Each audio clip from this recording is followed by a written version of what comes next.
Hello dear friends, स्वागत है आप सभी का एक बार फिर से मेरे YouTube channel SC study point पर। तो इससे पिछले लेक्चर में हमने समांतर माध्य के कुछ क्वेश्चन किए थे और एक क्वेश्चन मैंने आपको होमवर्क के लिए दिया था। तो इस वीडियो में सबसे पहले हम उस होमवर्क के क्वेश्चन को डिस्कस करेंगे और फिर आगे हम हमारे माध्य के अंदर कौन से प्रकार किस प्रकार से क्वेश्चन पूछे जाते हैं हमसे एग्जाम के अंदर, उनके बारे में डिस्कस करेंगे। तो आइए शुरू करते हैं। तो देखिए, ये क्वेश्चन मैंने आपको होमवर्क के लिए दिया था। क्या था इसमें? एक विद्यालय के 5 कर्मचारियों का औसत वेतन कितना दे रखा है? 3000 रुपए दे रखा है। तो देखिए सॉल्यूशन निकालते हैं यहाँ पे इसका। सिंपल क्वेश्चन था और उम्मीद करता हूँ आप सबने बना भी लिया होगा। ठीक है, तो 5 कर्मचारियों का औसत वेतन कितना है? 3000। तो 5 कर्मचारियों का औसत वेतन कितना हो जाएगा? 5 इंटू 3000। ठीक है, कितना हो गया यहाँ से? 15000। कितना हो गया? 15000। हमने 5 कर्मचारियों का औसत वेतन निकाल दिया। कितने कर्मचारियों का निकाल दिया? 5 का। अब यहाँ पे हमसे बोला एक कर्मचारी के सेवानिवृत्त। मैंने आपको बताया था कि सेवानिवृत्त का मतलब होता है रिटायर्ड होना। सेवानिवृत्त का मतलब क्या होता है? रिटायर्ड होना, वहां से चले जाना। तो सेवानिवृत्त हो गया। तो शेष कर्मचारी बताइए, पहले कितने कर्मचारी थे? 5। 5 में से एक तो सेवानिवृत्त हो गया। अब कितने कर्मचारी बचे शेष? 4 बचे। 5 थे, एक चला गया, तो कितने बचे शेष? 4। शेष कर्मचारियों का मासिक वेतन 3200 रुपये हो गया। कितना हो गया? 3200 रुपये। तो कितने कर्मचारी बचे? 4 बचे। यहां लिखेंगे शेष कर्मचारियों का औसत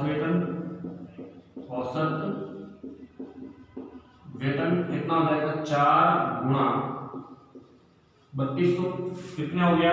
3200 रुपया हो गया। तो 4 गुणा 3200 कितना आ जाएगा? यहाँ से 0 0 4 2 जा 8 और 4 3 12 आ गया ये मेरे पास। ठीक है, ये मेरे शेष कर्मचारी बचे थे वो। अब हमसे पूछा है सेवानिवृत्त कर्मचारी, यानी जो छोड़ के गया था उसका सेवानिवृत्ति के समय मासिक वेतन कितना था। यानी पूछा गया है कि जो छोड़ के चला गया था उसका सेवानिवृत्त के समय क्या वेतन था। तो सेवा निवृत्त कर्मचारी का वेतन कितना हो जाएगा बताइए? क्या कर देंगे? इन दोनों को सब घटा देंगे, इन दोनों में को घटा देंगे, तो हमारे पास में जो वेतन निकलेगा वो किसका होगा? जो छोड़ के गया उसका। समझ में आया? छोड़ के गया तभी तो यहाँ पर देखिए 200 रुपए की वृद्धि हुई है। छोड़ के गया तभी तो यहाँ 200 रुपए की वृद्धि हुई है ना। ठीक है, तो कितना हो जाएगा? 15000 माइनस 12000 कितना निकल के आ जाएगा? देखो 0 0 2 और अगेन, तो कितना निकल के आ गया? 2200 रुपए। कितना निकल के आ गया हमारे पास में? 2200 रुपए। ये इसका आंसर हो गया। समझ में आया? तो सेवानिवृत्त के समय उस कर्मचारी का वेतन कितना था? यहाँ पर 2200 रुपए था। कितना था? 2200 रुपए। तो ऐसे इजी क्वेश्चन हमसे पूछे जाते हैं। ठीक है, नोट कीजिए इसे जल्दी से, फिर हम नेक्स्ट करते हैं आगे क्वेश्चन जो भी है हमारे। नोट कर लीजिए, टाइम दे रहा हूं मैं आपको कुछ। चलिए, तो हमने 17.1 जो प्रश्नावली थी हमारी, उसके लगभग सभी क्वेश्चन हमने कर लिए हैं। ठीक है, और अब हम यहाँ पर जो माध्य के अंदर और किस प्रकार से हमसे एग्जाम में क्वेश्चन पूछे जाते हैं उसके बारे में पढ़ेंगे। ठीक है, और साथ में 17.2 जो प्रश्नावली है आपकी, उसके क्वेश्चन भी करेंगे अभी। ठीक है, तो देखिए माध्य की बात करें, अगर हम माध्य कहें या समांतर माध्य कहें, इसको किससे प्रदर्शित करते हैं? एक्स बार से प्रदर्शित करते हैं। प्रत्यावर्तन। यहाँ पर आपसे एग्जाम में 3 विधियां पूछी जाती है। कितनी विधियां पूछी जाती है माध्य को निकालने की? कितनी विधियां होती है? 3 विधियां। सबसे पहली जो विधि होती है वो है प्रत्यक्ष विधि। कौन सी विधि है? प्रत्यक्ष विधि। प्रत्यक्ष विधि में एक्स बार निकालने का जो फॉर्मूला होता है, सूत्र होता है, वो होता है सिग्मा एफ एक्स बटे सिग्मा एफ। क्या होता है? सिग्मा एफ एक्स बटे सिग्मा एफ। इस सिग्मा का मतलब है योग। क्या होता है? योग। किसका योग? यहाँ पर तो एफ एक्स का योग, और डिवाइड किससे करेंगे? सिग्मा एफ के योग से। ठीक है, दूसरी जो विधि है आपके पास में वो होती है कल्पित माध्य विधि। कौन सी है? कल्पित माध्य विधि।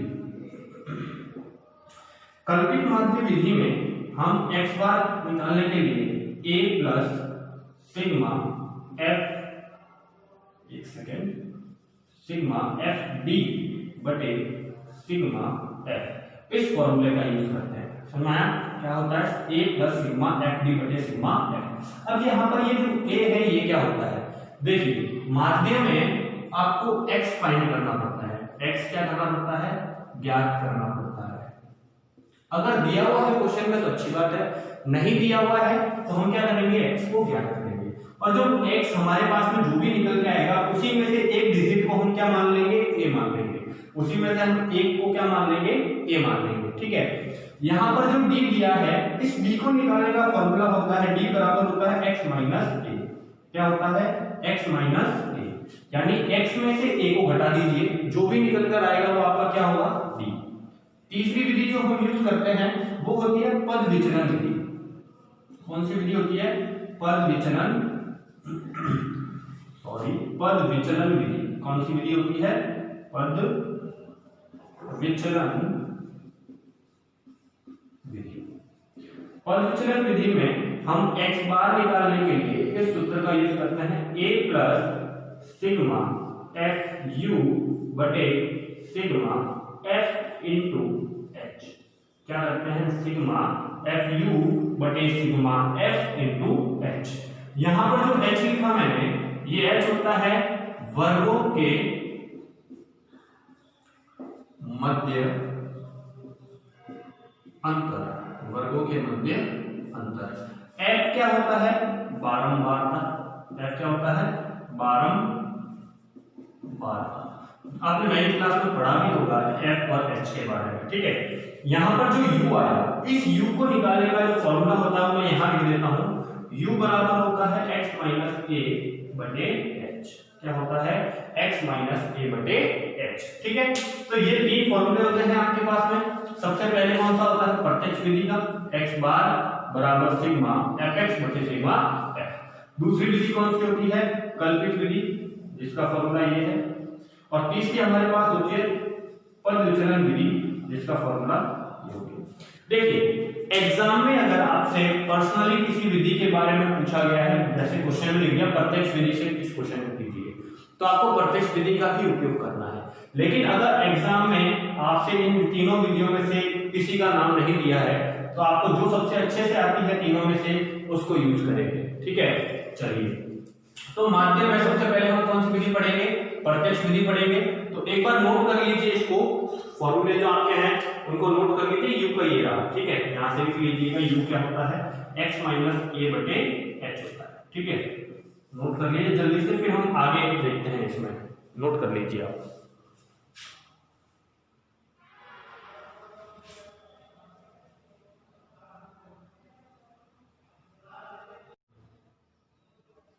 चलिए तो ये क्वेश्चन देख रहे हैं आप, क्वेश्चन दिख रहा है। प्रत्यक्ष विधि से हम सबसे पहले इसको सॉल्व करेंगे।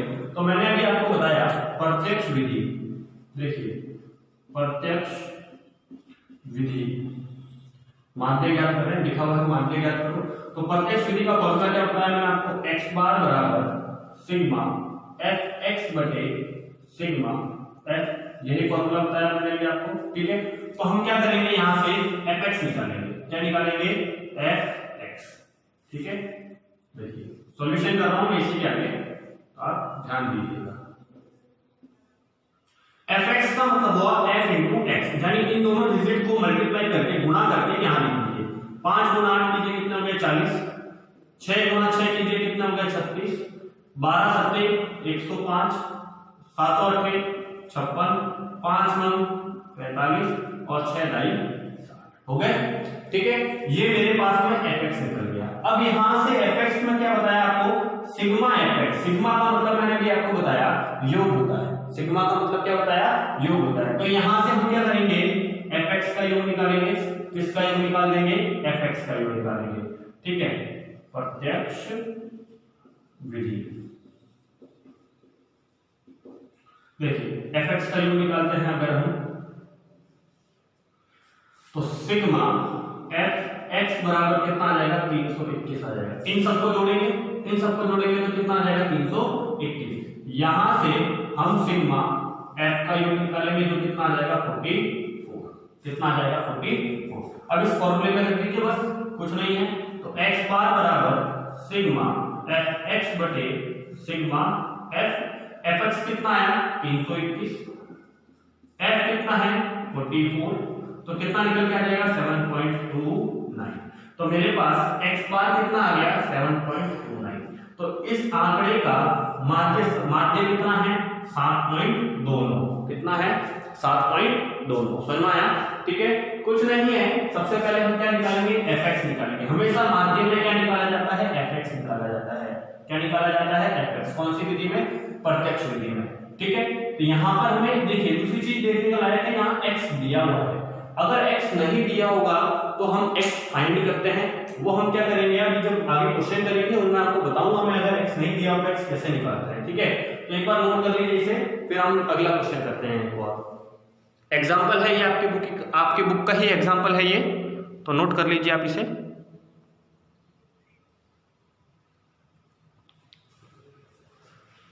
चलिए, तो नोट कर लिया होगा उम्मीद कर रहा हूं। एक और क्वेश्चन करते हैं इसी विधि पर, प्रत्यक्ष विधि पर ही एक क्वेश्चन और करते हैं हम। ठीक है, तो देखिए जैसे लेट कर लीजिए, क्वेश्चन ले लेते हैं और आपकी बुक का एग्जांपल ही है ये भी। ठीक है, फिर अगले लेक्चर में हम एक्सरसाइज शुरू कर देंगे, 17.2 कंप्लीट कर लेंगे हम अगले लेक्चर में, है ना। इस लेक्चर में हम जो आपके एग्जांपल हैं उनको सॉल्व कर लेते हैं। तो आपके पास x दे रखा है और f दे रखा है, दोनों चीजें दे रखी है। देखिए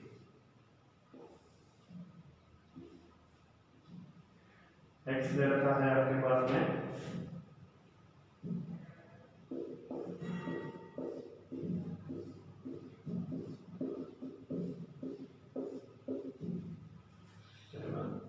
नहीं है, 6 तक ही है। ठीक है, और f दे रखा है 2, 5, 6, 4, 2 क्लियर है। और यहां लिखा गया है माध्य की ज्ञात कीजिए, माध्य ज्ञात कीजिए। देखिए माध्य भी लिख सकता है, समांतर माध्य भी लिख सकता है, ठीक है ना, तो आपको कंफ्यूज नहीं होना है। तो प्रत्यक्ष विधि से ही इसको सॉल्व करते हैं। तो हम सबसे पहले क्या निकालेंगे fx, सबसे पहले हम क्या निकालेंगे fx निकालेंगे, समझ में आ गया। तो fx कैसे निकालेंगे, f into x करके निकालेंगे, क्या fx निकालेंगे, क्या निकालेंगे fx। देखिए 2 एकम 2, 5 दूनी 10, 6 3 जा 18, 4 4 जा 16, 5 2 जा 10 और 2 6 जा 12, निकाल दिया, गुणा कर दिया। फिर क्या निकालेंगे सिग्मा fx, क्या निकालेंगे सिग्मा fx। इन सबको जोड़ेंगे, देखिए जोड़िए, इन सबका योग कितना आ जाएगा बताइए आप, जोड़िए। तो इन सबको अगर हम जोड़ेंगे तो कितना आ गया, देखिए 8 और 2 10 और 2 12 और 6 18, मतलब 1 2 3 4 5 और 1 कितना आ गया 68। फिर सिग्मा f का योग निकाल दीजिए, सिग्मा f का योग आ गया 21, कितना आ जाएगा 21 आ जाएगा। ठीक है, चलिए तो यहाँ पर क्या हो जाएगा हमारे पास में फॉर्मूला क्या हो जाएगा, x बार बराबर सिग्मा fx बटे सिग्मा f, यही होता है फॉर्मूला। ठीक है, तो fx कितना आ गया हमारे पास 68, कितना आ गया 68, और f कितना आ गया 21, सिग्मा f कितना आ गया 21। डिवाइड कर देंगे दोनों को डिवाइड कर देंगे तो हमारे पास कितना निकल के आ जाएगा, निकल के आ जाएगा 3.238, कितना निकल के आ जाएगा 3.238। तो यहाँ पर समांतर माध्य या माध्य की बात करें तो कितना हो गया इस आंकड़े का 3.238,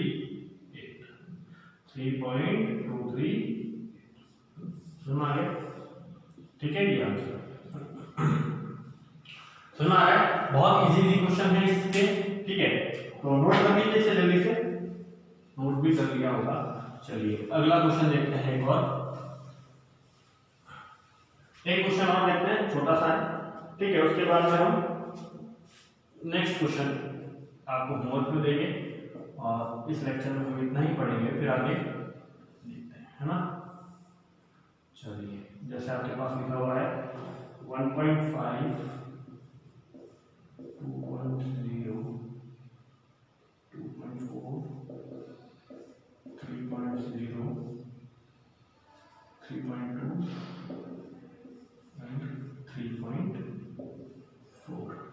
और एफ लिखा हुआ है 4 5 8 5 2 1 8 5 2 1।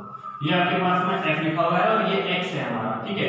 तो इसमें भी हमें माध्य ही ज्ञात करना है, इसमें भी हमें क्या ज्ञात करना है, माध्य ज्ञात करना है। तो सबसे पहले हम क्या निकालेंगे यहाँ पर एफ एक्स, सबसे पहले हम क्या फाइंड करेंगे, एफ एक्स फाइंड करेंगे, क्या फाइंड करेंगे, ठीक है। अब देखिए मल्टीप्लाई करना है आपको 1.5 into 4, 1.5 को 4 से गुना करना है। आप इस पॉइंट को कंसीडर मत कीजिए, एक बार 15 into 4 कीजिए, 15 चौके कितने हो गए, 60 हो गए, 15 चौके कितने हो गए, 60 हो गए, ठीक है। अब पॉइंट यहाँ था, इस पॉइंट के पहले कितनी संख्याएं हैं, एक ही संख्या है, तो यहाँ से एक संख्या छोड़ के आप क्या लगा दें, पॉइंट लगा दें। जितनी संख्याएं यहाँ पर है उतनी ही संख्या यहाँ से छोड़कर आप क्या लगा देंगे, पॉइंट लगा देंगे, क्या लगा देंगे, पॉइंट। तो ये कितना हो गया 6.0, कितना हो गया 6.0। ऐसे कैसा यहाँ करेंगे 5 into 2, 5 2 10, 10। अब पीछे देखिए एक जीरो इसकी भी है, अब पॉइंट छोड़ के लगाएंगे तो 10.0 हो जाएगा। इसी तरह से इसको करेंगे 8 4 32 असल 3, 8 19 16 और 3 19, तो 19.2। 5 3 15 150 हो जाएंगे और पॉइंट, ठीक है। 3 2 2 4 और 3 2 6.4 हो गया और 34 3.4 निकाल दिया मैंने, ठीक है। कितना सिंपल गुना है, बहुत इजी है, इस तरह से आप कर सकते हैं, कुछ नहीं करना है। जितने पॉइंट छोड़कर जितनी संख्याएं हैं पॉइंट के बाद, यहाँ पर पॉइंट के बाद एक संख्या थी तो यहाँ से पीछे से एक संख्या छोड़ के क्या लगा देंगे, पॉइंट लगा देंगे। तो यहाँ से हम क्या निकालेंगे, सिग्मा एफ एक्स, क्या निकालेंगे, सिग्मा एफ एक्स, और यहाँ से क्या निकालेंगे, सिग्मा, यही निकालेंगे। तो सिग्मा एफ जोड़ लीजिए आप, कितना हो गया 5 और 5 10 और 8 18 और 4 22 23 24 और 1 एफ कितना आ गया 20। इसी तरह से fx को जोड़ेंगे, fx का योग देखिए 4 और 4 8, 2 10, 10 की 0 असल 1, 4 और 6 10 और 5 15 और 9 जोड़िए कितना होगा 24, 24 और 6 30, असल कितनी गई 3, 3 और 1 4 और 1 5 और 1 6, तो कितना हो गया 60.0 पॉइंट तो आएगी, ठीक है। समझ में आया कि नहीं आया बताइए आप। अब हमारे पास में फॉर्मूला क्या है, सिग्मा एक्स बार बराबर सिग्मा एफ एक्स बटे सिग्मा एफ, यही है फॉर्मूला। तो एफ एक्स का योग कितना आया 60 डिवाइड बाय 20, 25 से डिवाइड कर देंगे, कितना हो गया अपना, ये काट लीजिए, देखिए 5 से दोनों कट गए और ये कितनी बार कट गया 12 बार, 5 का भाग 12 में कितने जाएगा 2.4, कितना हो जाएगा 2.4। तो हमारे पास x बार कितना निकल के आ गया 2.4, x बार कितना निकल के आ गया 2.4, माध्य आ गया, क्या आ गया हमारे पास में, ये माध्य आ गया, ठीक है। तो बहुत इजी है और बहुत सिंपल गुना है, गुना भाग है सारे इस प्रश्नावली में, तो नोट करिए इसे, ठीक है। फिर आपको कुछ होमवर्क के क्वेश्चन दे देता हूं मैं, आपको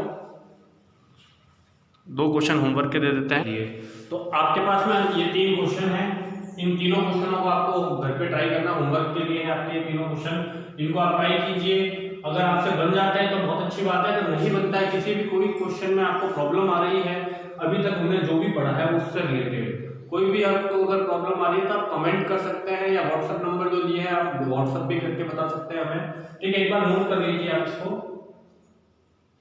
नोट कर लीजिए, स्क्रीनशॉट भी ले सकते हैं, ठीक है ना। तो कोई भी अगर आपकी प्रॉब्लम है तो आप हमें बता सकते हैं कमेंट करके भी, या कोई आप सजेशन देना चाहते हैं तो वो भी दे सकते हैं। अगर आपको ये वीडियो पसंद आई हो तो इसे लाइक शेयर और सब्सक्राइब जरूर करें, अपने फ्रेंड्स को बताएं जो 10th बोर्ड की तैयारी कर रहे हैं, ठीक है, ताकि वो अच्छे से अच्छे मार्क्स ला सके, उन्हें भी इन चीज का बेनिफिट मिल सके, वो अपने डाउट्स को क्लियर कर सके, तो उन्हें भी इन चीजों के बारे में बताएं, ठीक है। थैंक यू सो मच, अगले लेक्चर में मिलते हैं हम।